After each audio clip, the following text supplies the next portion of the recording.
Okay, well, it is my pleasure to introduce Professor Rachel Fulton Brown. She's a professor of medieval history at the University of Chicago, but she has some very interesting side gigs. She also presents video lectures at unauthorized.tv on Tolkien. We got a sample of her Tolkien lecture at last year's BasedCon. She has a channel, Logos and History, and she started a new venture which she'll be talking about.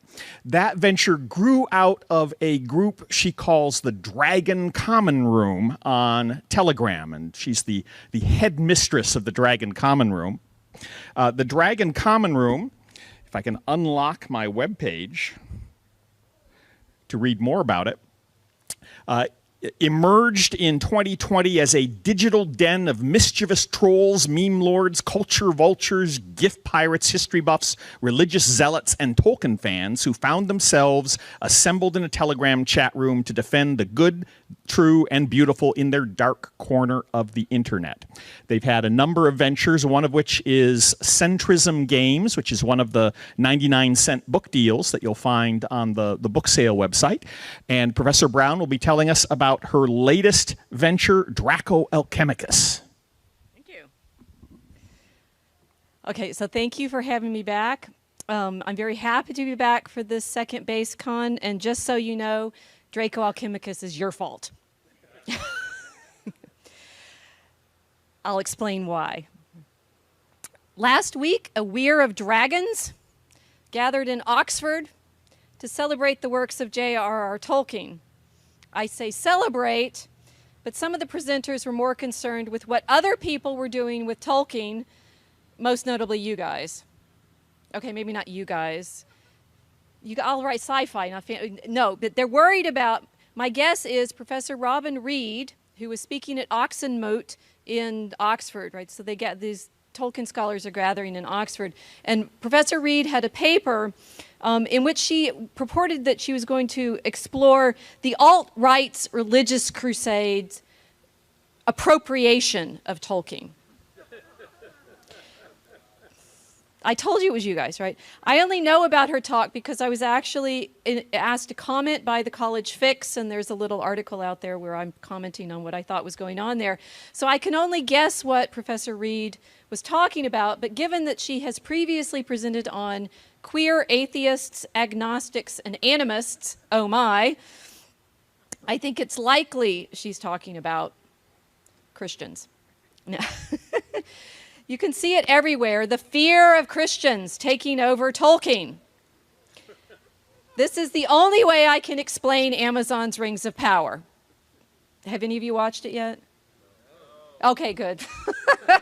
You're in the same place I am because I haven't watched it either. I'm just going on the Dark Herald's reviews on Archaven. Why else make Galadriel into the savior of her people if not for fear of Aragorn as king? But you will say, I hope you will say, Tolkien's work was, quote, a fundamentally religious and Catholic work, whatever the woke might want us to believe. Is that so? What makes a story Christian? And that's actually what I'd like to talk about today. It's interesting to me that in the Tolkien conversation, Professor Reed is specifically worried about this alt-right religious crusade, but I do think she actually means in the sort of bigger picture thing, the Christian and whatever we're talking about there. So what makes a story Christian? Well, Tolkien famously described the Gospels as a fairy story in which, quote, legend and history have met and fused. But even he forbore to put the Gospels in his own works. Right, so why we end up in this conversation about whether or not Tolkien was Christian, he very purposefully, and he explains in that same letter where he says, yes, Father Murray, Lord of the Rings was a fundamentally religious and Catholic work, but I didn't put any religion in the story because I was worried about putting religion in the story. And so you end up in this long conversation about what could Tolkien have meant writing a Christian or Catholic story and not, in fact, having the Gospels or any recognizable Christian symbolism in it. So sometimes my students argue this. It's like, well, it's religious and Catholic, but only insofar as its author was Christian. That doesn't necessarily make the story Christian. So there's the two different problems, right? What does it mean to say a story is Christian, as separate from saying that it's an author, a Christian author on the story? So I say there's two different levels of question here. One, is there something inherently Christian about fantasy as invented by Tolkien? And two, what does it mean to write Christian fantasy? So is fantasy as such Christian? I'm going to argue yes, and then you all can get upset with me. But what does it mean to write Christian fantasy if, in fact, we've claimed that the genre itself has a Christian structure? Best way to answer this question, try writing some ourselves. Why Draco Alchemicus is your fault. Okay. One, because I gave the talk last year here on how Sauron made his rings, and from that emerged this story that we're working on in my Dragon Common Room. Draco Alchemicus is, I'm sure you all have figured out, the alchemical dragon.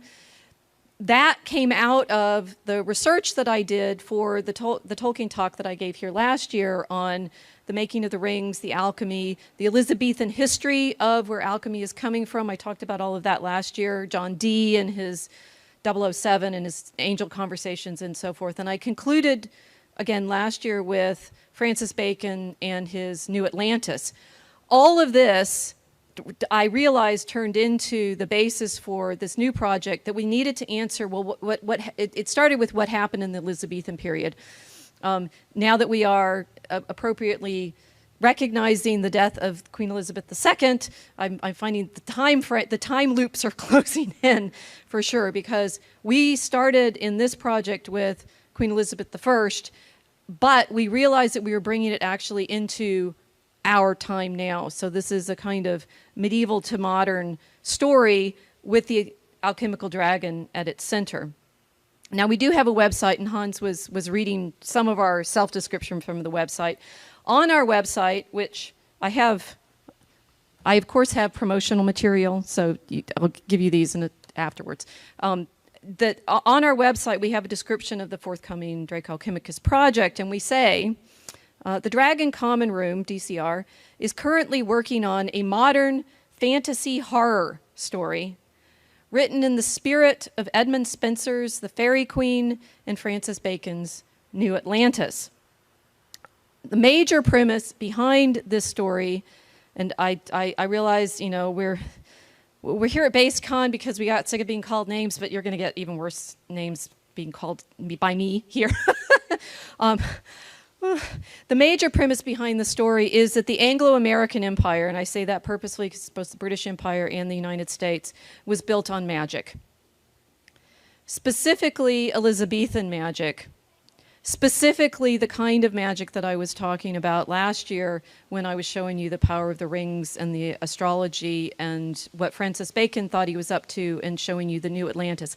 I rather think we've just heard the long-term version of that this morning in our panels, and saying our science technology is magic in this larger frame, and we need to think about what kind of effect that has on us as human beings. There's the culture and civilization element too, but I'm doing fantasy because I realize there's a spiritual element to the question. Queen Elizabeth I was responsible for the birth of empire in alchemy, but I've also learned in my reading over the last year or so, piracy as well. So we need to think about this as, I mean, the United States is very much a part of this. We are pirates. I've said this in my social media and in my blog and stuff. I'm directly related, like direct descendant of one of those pirates, which ain't easy to get to say because he and his cousin started the slave trade. When we think about this Anglo-American empire that we are thinking about and the colonial project and the trade routes that were driving it and the reasons that they were able to expand in the way that they were, we're talking about, well, you might say it is spice. And I was also thinking about this last summer when Dune was coming out, and I was looking at things like the Spice Road and the maritime empires and so forth. Spice is the drug trade. And I'm going to say it again, and you're going to have to ask me. The Anglo-American Empire is founded on spice, which therefore is founded on pharmakeia. you will remember, now I've got your attention, I hope, or your horror. I told you this was a fantasy horror story, and the horror is going to come in these successive revelations of, oh my gosh, what have we been living in? The pharmakeia we've all just lived through at multiple levels. And I will say one of my co-authors in this project is in Australia. Hopefully she's watching now in the live stream, because I've been live streaming with her. Our newest project is the Mosaic Ark on our UATV Telegram, posted also on YouTube. She lived through lockdowns, something like nothing we saw in this country. And she knows what it is to be in that COVID locked world in a way that, I mean, I was here last year talking to some of you all about what was I going to do with my employer, the University of Chicago, with its vaccine mandates and its checking up on, you know, whether or not we put ourselves into the system. I'm worried about AI, not because of the AI. I'm worried about it because of the human beings and what we do with our tools. I think of AI, I will put it in this category, it's another spice. And I will help you think about what that spice means. This pharmakeia, this spice, this allurement, it's all illusory. The power that the Draco Alchemicus has over us is all glamour. It's a fey spell. It's a fairy dream. But you think back to, I said the two sources for this poem that we're working on are Edmund Spenser's The Fairy Queen and Francis Bacon's The New Atlantis. It's both fantasy and science, and we don't get outside of it. And I'm going to try to convince you of the truth of that in this discussion.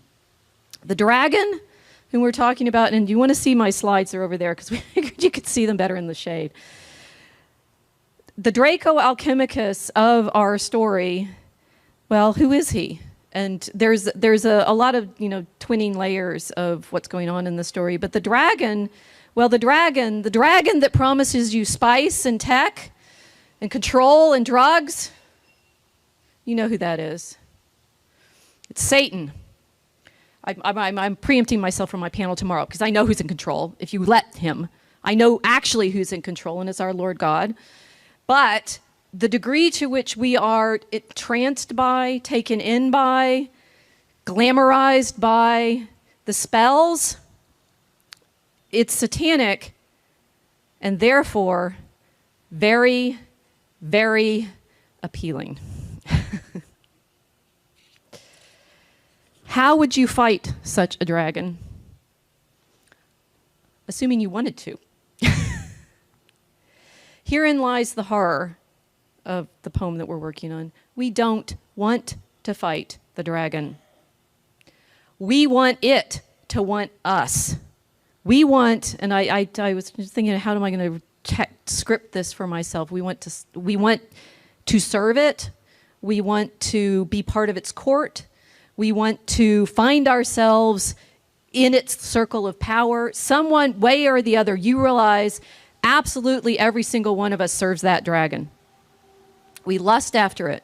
We crave it. The dragon is our addiction, our precious. I'm still talking about the ring, right? But it's this. I said I came to this story through the Lord of the Rings talk that I gave last time, thinking about Sauron's power was making something that they wanted. It can't come and get you. It's not the monster that comes and you serve willingly. It's our precious. It's our own, which is why we hate the thought that someone might appropriate it. I've just made all of my colleagues demonic. You realize, or sinners, which I recognize too. I mean, I'm sitting there. I've been on a panel with Professor Reed, whose paper title I quoted at the beginning of this. She and I were both on a panel at Kalamazoo some years ago. We were talking about different ways we teach Tolkien, and I'm sitting there talking about creativity and art and, you know, worship and prayer and things like that. I don't remember what she said. I know it was different from what I do. But you can recognize we in academia do this. I'm looking at you in the live stream now. We in academia do this all the time. You get very possessive of your own field, right? That's my field. That's what I work on. We want that dragon. We want it to be our precious. We want to serve it. And Professor Reed is giving this talk saying, oh, that alt-right, they might take over Tolkien and make it religious. And I was like, okay, well, already was. But you are in that... I think they've tried already, right? It's like, no, and the thing is, we want to say Tolkien is ours, Lewis is ours, they were Christian.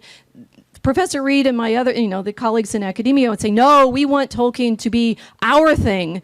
These people don't get to appropriation, but that is a nonsensical claim.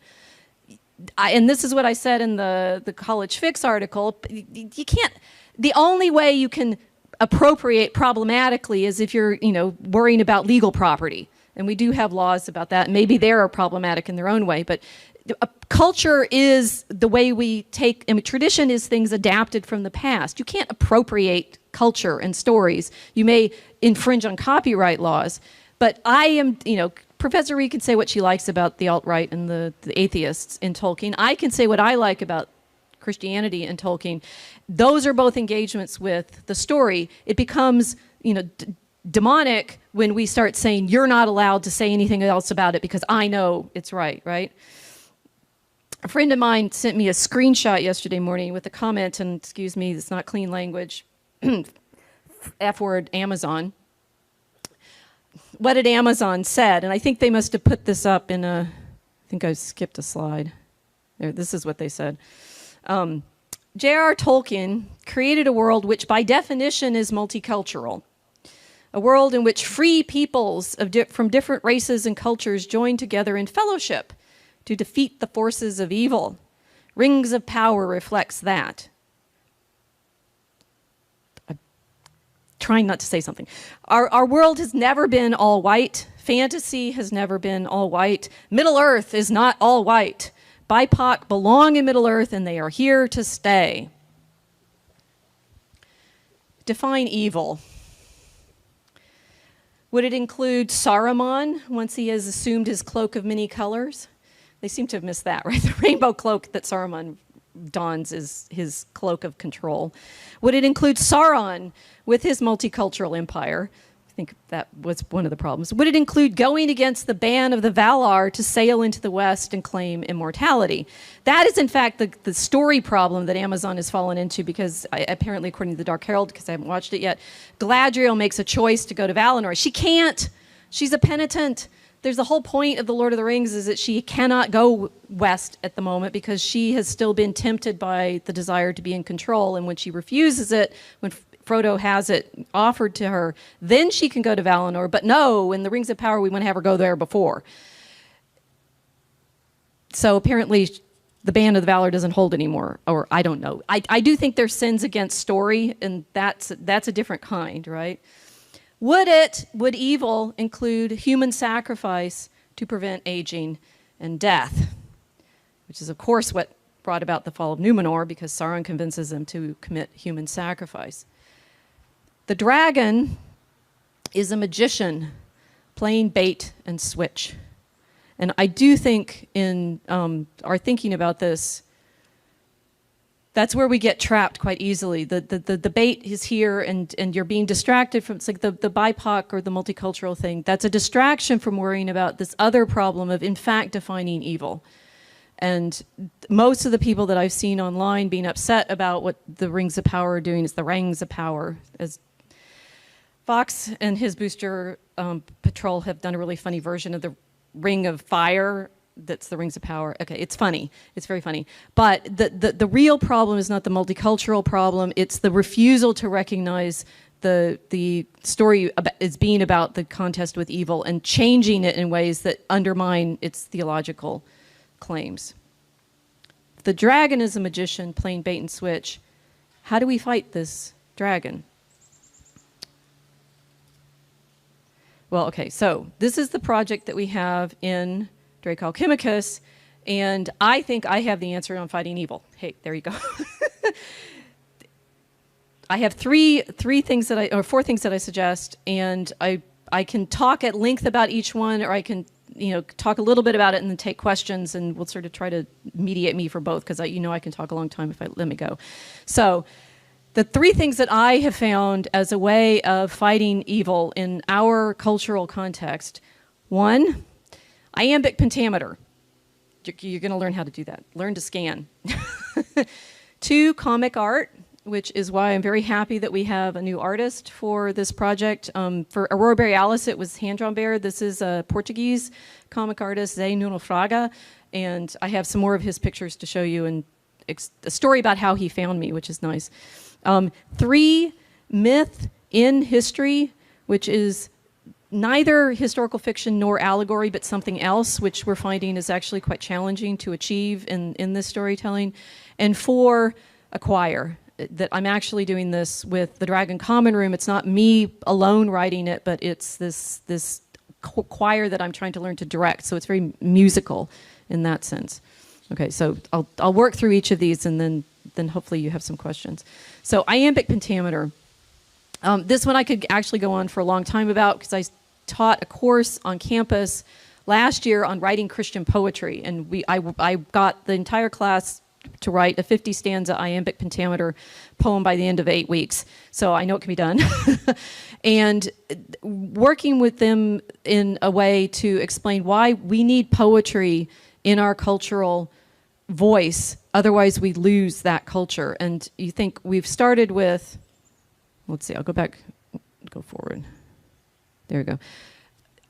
The poem that we're writing, the Draco Alchemicus, is actually in the mode of Edmund Spenser's Faerie Queene. It's also in the stanza form of Edmund Spenser's Faerie Queene. We had to learn to write Spenserian stanzas, which are iambic pentameter with his own line elaborate rhyme scheme and so forth.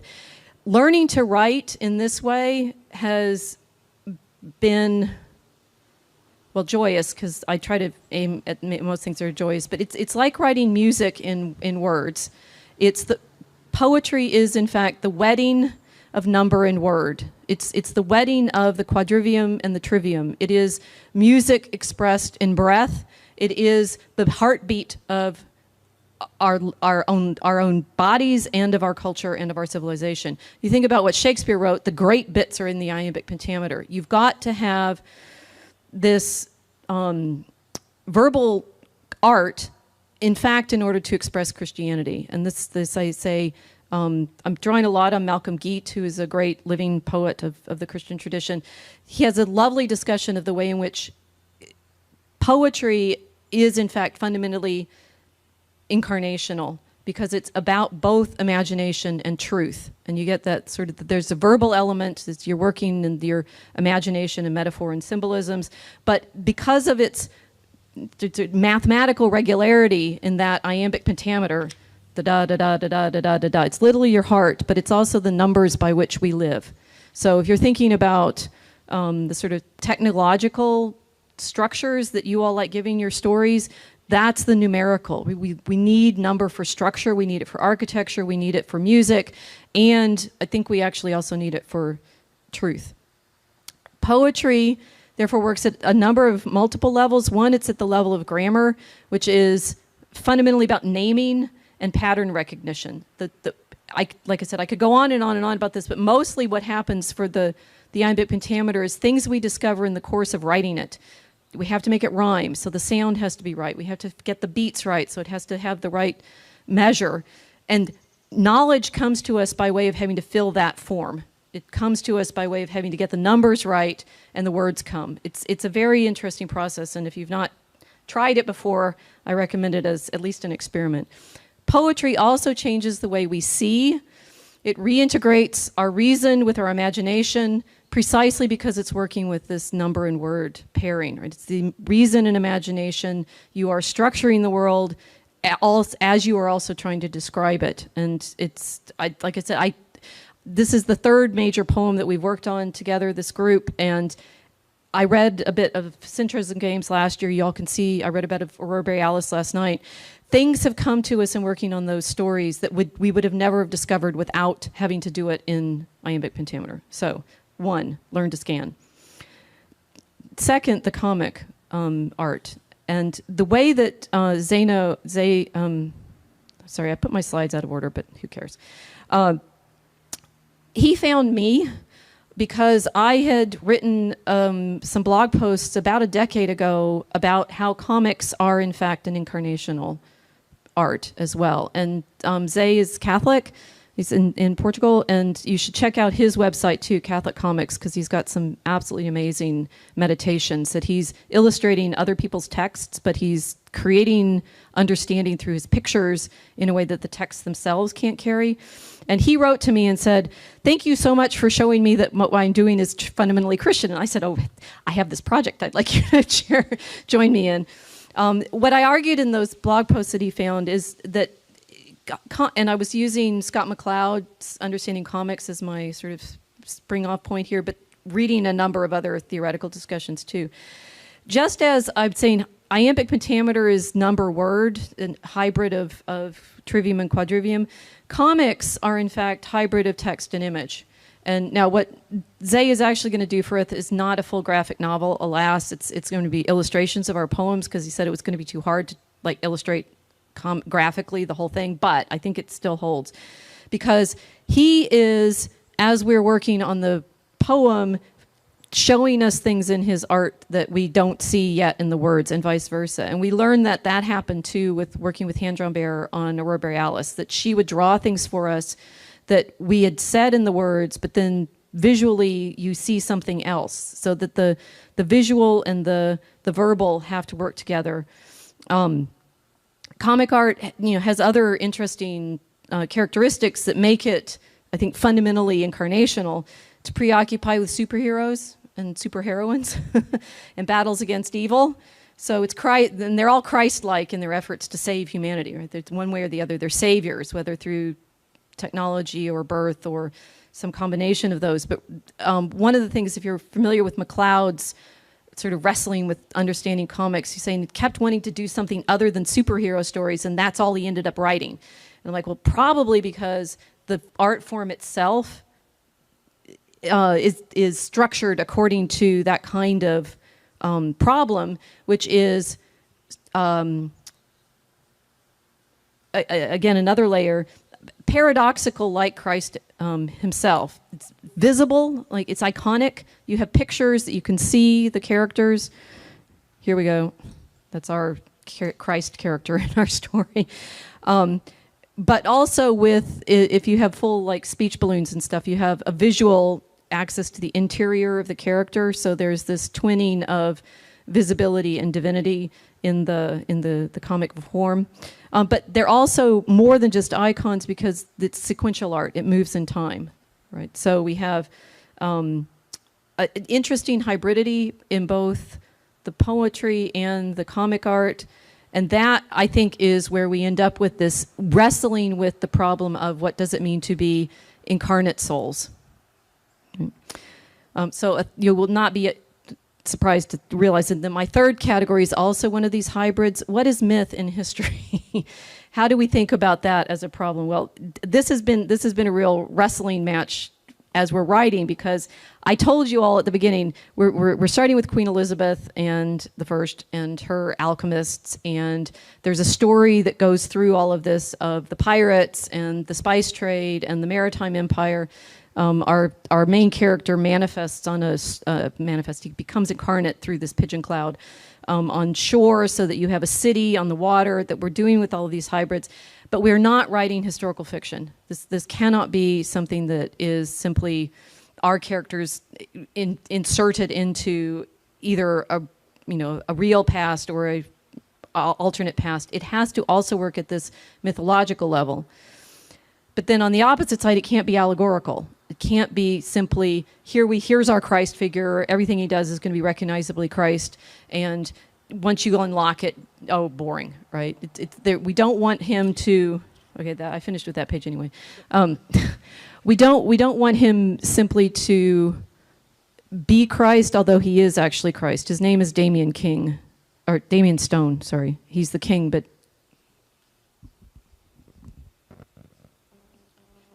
this is because I'm so tech cool that I didn't print out all my text, and so I have the rest of it here. So everything in this story, in the poem story, hinges on making the story work as a story while pointing symbolically to the reality of Christ. And how do you do that if you've given yourself a character that is named the Cornerstone? He's Damien Stone, who encounters in his adventures well, first he first has to become incarnate, and then he's naked, and then we give him some clothes when he passes through the gate, right? So he passes into our story, into our reality. But as he enters into the gate, he encounters this bouncer, who's clearly an angel, or maybe he's not yet, right? But we're trying to show the way in which Christ enters into our reality, takes on this physical self, right? That character, and then this is as far as the pictures go right now. That he enters into this casino, which has a fountain court, which is sort of replete with symbolism and allegory and so forth. That you are now realizing you've entered into time, you've entered into the temptations, you've entered into the story, and then he encounters that woman.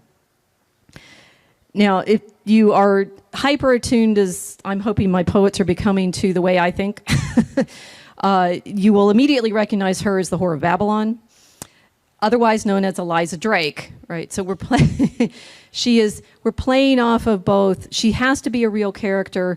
She has to have the symbolic force of what would it mean for her to tempt Christ through the story without him falling into temptation, but with, in fact, showing all of the theological difficulties of our, as readers and devotees of that dragon, falling into sin. How do I achieve this? What time? How much time do I have? Okay. So the other thing then is I can't do this on my own. I absolutely cannot. I mean, I need the artist, and I trust him more than putting the description into an AI right now, because I tell him what to draw, and then we have to figure out various things like, well, we're doing a crowdfund. And one of the things we're going to do for the crowdfund is the top level is going to be a deck of cards. So we had to just to describe all of the card faces for him. These are the kings, and you realize there's a sort of historical arc through there. Those are the Elizas. Again, you can look at them later. Again, there's the bouncer gets to be the jack.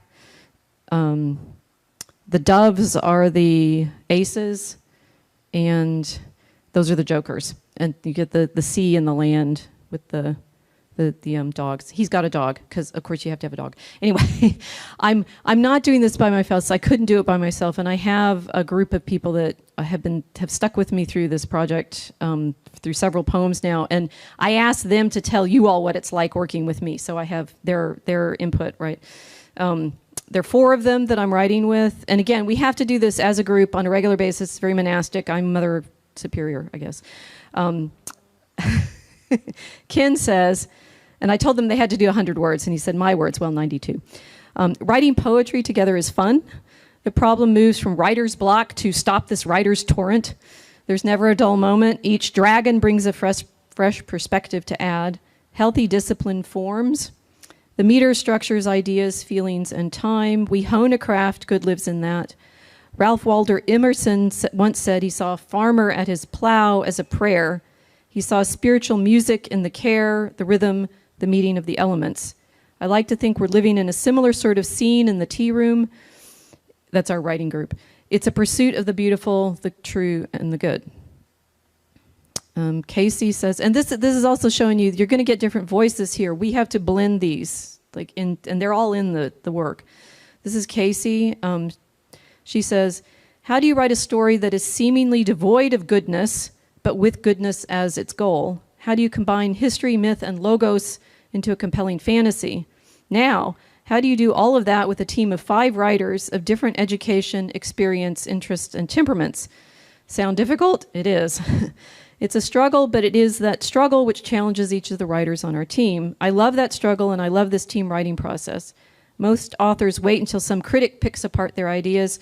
We do this instantly and easily with each other. We do. Because of our familiarity and budding friendships, and it makes the writing fun and the story better. So Ken and Casey were both writers in Aurora Borealis, so they're with me too. Mel is a new one. She is also responsible for helping me with a lot of video editing now, so we got new talent in this. Mel says, I'm a poet and I'd never know it if it weren't for DCR. Tracking down Rachel Fulton Brown through Telegram, as cliche as it sounds, has changed my life. I would get swallowed up in the propaganda drivel everyone else was drinking. Now I have a little shire amongst the expanse of the global villages of the electric age to escape to hermetic paradise, I think she means hermits, of our creative imagination. I never knew the adventures I would find in this online writer's room, but I am very grateful for this fellowship of writers our doctor has forged. One might call our common room the light that lives in the darkness, and we Drakes can't help but flock to it like moths before a flame, the flame of love and wisdom of the incarnate word. I'm very grateful that I have these writers working with me. I hope you can tell. And Kilt, who's been with me from the very beginning with Centrism Games, and she and I are doing our new live stream, The Mosaic Arc, where we're talking through a lot of this practice that we're trying to explain. If you don't understand what I've just said now, there are videos. This is Kilt's description. How do all of our personal stories connect together to form the great tale of the human experience? DCR has been a journey to discover the crossroads of each of our personal histories in the great story. Under the wise guidance of Professor Brown, we are now learning what it means to do things like medieval subcreators. Writing together as medieval cathedral builders and not in the style of modernity's individualist architects, we have discovered the way that a work can absorb its creators into itself. Like myths, the DCR projects are made by us and make and remake us. It's been a trip, to say the least. So I could keep talking and tell you more about the story, but maybe it's better to do it from the perspective of you ask me some questions. We have written the first 50 stanzas of the first act of the poem, and we're going to release it in 5 volumes, right? So that each volume will be about the length of Aurora Borealis. In comic form, we say, okay, so we're doing it in a series. The fundamental lesson that I hope to share or get across to you is don't let the dragon hypnotize you. Fight it with poetry, pictures, and riddles, and fellowship. And I'll take your questions. Thank you. Here's the cover reveal, right? That's the cover. Yeah. You said that Sauron seduces Numenor into practicing human sacrifice. Yes. I don't understand what the human sacrifice is. It's actual human sacrifice. So Sauron in the fall of Numenor, he's still incarnate. He's still able to take on a physical form, and he tricks Ar-Pharazôn into bringing him to Numenor. And while he's there, he seduces the people. They build pyramids. The nobility, or the ones that get involved in this cult, start sacrificing those who are still faithful to Iluvatar. So it's straight up human sacrifice. They kill. And when Elendil and Isildur flee, they're fleeing the cult that's killing people. It's human sacrifice, straight up. Yes, it's human sacrifice. And okay, so maybe I realize the demonic, and now that I have my pictures, okay, that one actually works. That's the back of the cards. So the problem in the poem is we have this title, Draco Alchemicus. Who is it? Now, if you look at the cover, I'll say, well, okay, here's a dragon, and that character is hopefully you see the Ecce Homo painting in the way we've portrayed him there. So Christ has to enter into the city, become incarnate, and fight the dragon. This is a straight up, hero fight dragon. In this drawing, which one is the Draco Alchemicus? And then you start learning to think like a medieval commentator on scripture. It's both of them, right? Because if you look at the cards, we have the alchemical dragon is the promise of medicine and science. It's the pharmakeia. Pharmakeia is the Greek for sorcery. So it's straight up sorcery. But the brazen serpent, the serpent that Moses lifted up in the desert to cure the people who are being bitten by snakes, is also the crucified. So the Draco Alchemicus, the medicine in the story, is the antidote to the serpent itself. They're both the serpent. And to get to that level of understanding, I say that's what we are missing in our appreciation of what Christianity actually is. It's a great mythology. It's the most magnificent mythology you've never heard, because it's in modernity been one, it's been historicized so much that we think it's only about Jesus. So we think it's only about his earthly life and the historical Jesus. And two, we've lost most of this mythological thinking that is the fundamental structure of the tradition that I study in the Middle Ages. And so I guess this is answering my full question at the beginning. When people like Professor Reed are saying that The Lord of the Rings is not fundamentally Christian, they're completely missing the point, and she should know better because she's a medievalist. That Tolkien was always working in this two register structure, that history is actually fulfilling the prophecies, and the story in the gospel is fulfilling the prophecy from the Old Testament. That this twinning of figure and revelation is essential to the Christian mystery, and that Tolkien was always very aware of that. So you can see his stories revealing themselves through the story as theological truths, but you're not going to get it simply by way of an allegory or a plug in, here's that character kind of thing. It's at the level of parable and riddle, which is also what we're trying to do with Draco Alchemicus. We're trying to write it at the level of a parable or a riddle or a something. I mean, myth history is the closest I can get to it as a label, but it's the practice that I'm trying to show how you think as a medieval Christian, which is what Kiltz was referring to in her comment, that we're trying to learn to think about the stories in the way in which the people who built the cathedrals did, so that we then see what that worship practice was like. Yeah. It seems that wokeism meets most definitions of a religion. Do you think Professor Reed will ever complain about the Rings of Power being an appropriate conflation of the Tolkien mythos with a religion? Wokeism is a religion. I mean, so I'd say, we only have two choices, and this, you gave me the stage for however long I still get, maybe 10 more minutes. I'm just going to say Christian, right? There's only two choices. It's serve Satan or serve Christ, flat out, right? And I say with the satanic, it's very seductive, right? It's the desire for worldly power. If you think the temptations that Satan gives Jesus after his fasting, it's comfort, it's social, like the angels will take care of you, it's worldly power. And if you see reality through this mythology, you get it. There's only two. It's like you choose Christ or you choose the world. And I think Amazon Rings of Power. I indeed haven't watched it, and I'm not sure I'm going to. I don't really want to watch it, but on the other hand, I feel like I probably maybe need to have authority. But oh gosh, really don't want to. What? That I've heard, right? It's like, but be able to answer in detail, rather than relying on other people's versions of it. I've watched the trailers, and I know I don't want to watch it.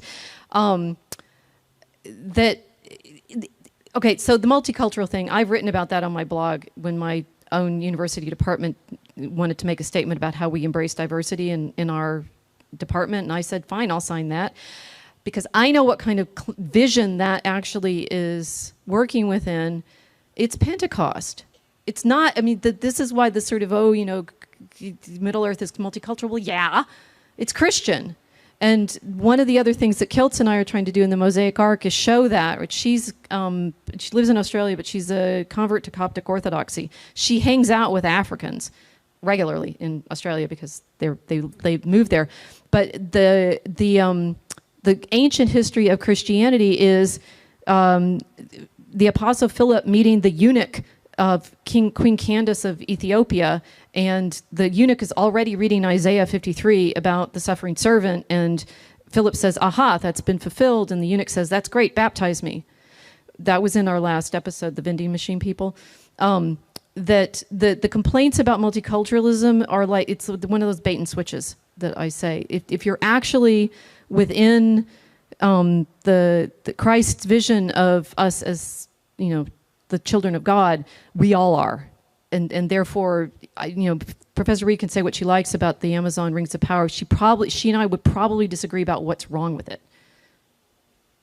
I guess. Yeah.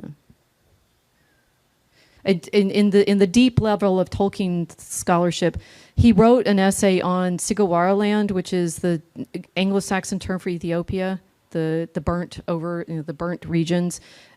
He was born in South Africa, and had, vivid memories of the house servants and all of it. That what I see us mainly as Christians is we're shattered into pieces. Yes, and I mean, there's elements that are in Protestantism that the Catholics don't know.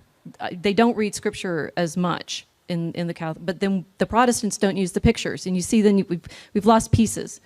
Yeah, and so with the storytelling, we're trying to, I mean, and the group that I have, some of them are Catholic, Kilt is Coptic, Mel is also either a convert to Orthodoxy. So we're not working in any like singular denominational tradition. We're working in what I see as the mythology. Yeah. Yeah. I was hoping I could get your opinion on something. There's a fundamental problem that J.R.R. Tolkien seemed to have with the origin of the orcs. I mean, among other things, he kept changing his mind.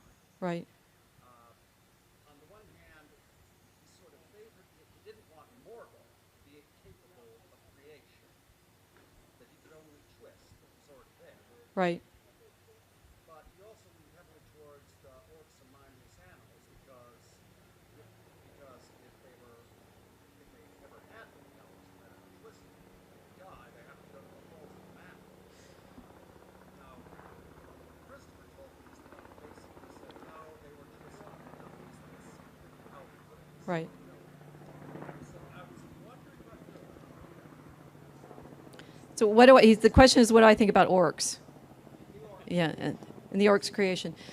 I think then you're in the realm of the difference, the artistic insight and the effort to explain, which fits also with what we're trying to do in this. It's a, understanding comes to us through story. We seem to be deeply, deeply story creatures.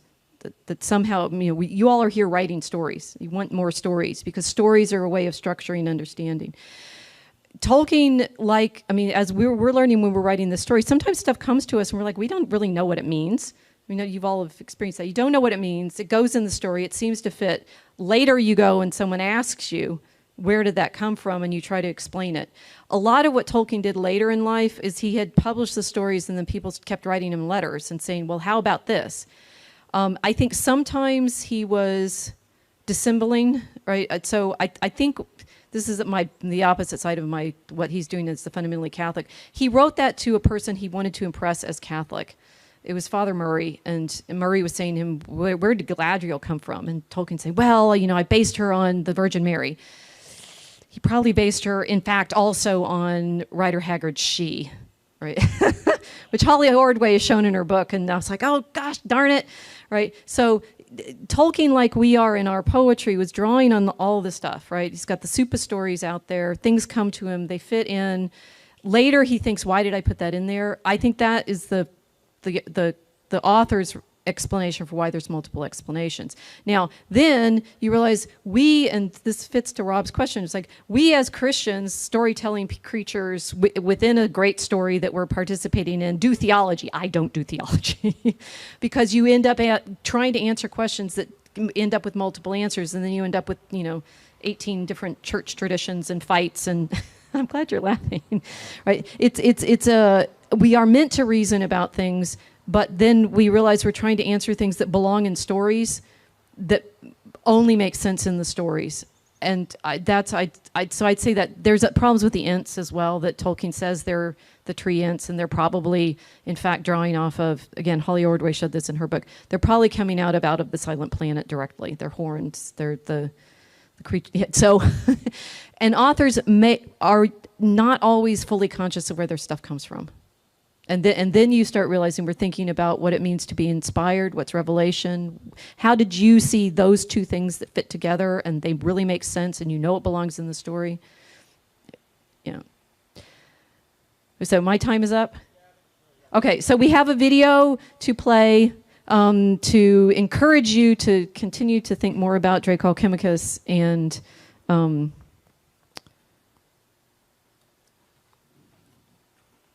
watch this space. It's it's gonna play there with the music. And the music we Moira Grayland Nelson, now she just got married, wrote for us. You may know her in some contexts. Yes, this is also to honor her for the work that she's done in telling the truth. That's okay. So to find me, there's a website. The website with the. You want to hand these out? If you want a picture, there's a picture. There's a QR on the back for the website.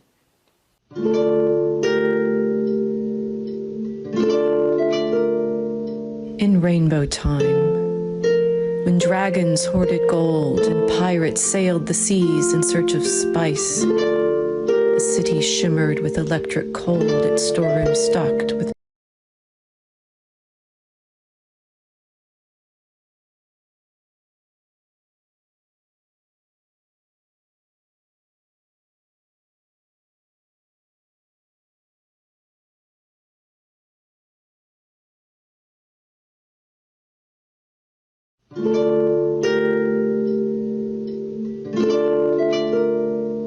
in rainbow time, when dragons hoarded gold and pirates sailed the seas in search of spice, the city shimmered with electric cold, its storeroom stocked with precious merchandise, where dreams were bought and sold at dealer's price. A court convened, ruled by a sovereign snake, whose virtue was to capture slaves with vice. No spells could bind the alchemical Drake, until one day a stranger came, its spells to break. He raids the city at the gate of night, a humble pigeon nestled at his breast, for he has come to play the game of light against the darkness of the dragon's breath, and win his love back from the jaws of death. A fairy queen has seized the merchant's trove and calls herself by name Elizabeth. The pirate king comes forth with hound and dove. He goes to war to slay the snake and claim his love.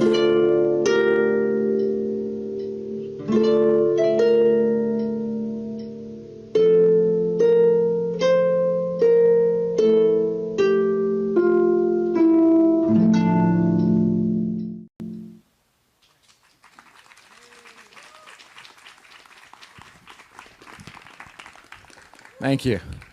That was great.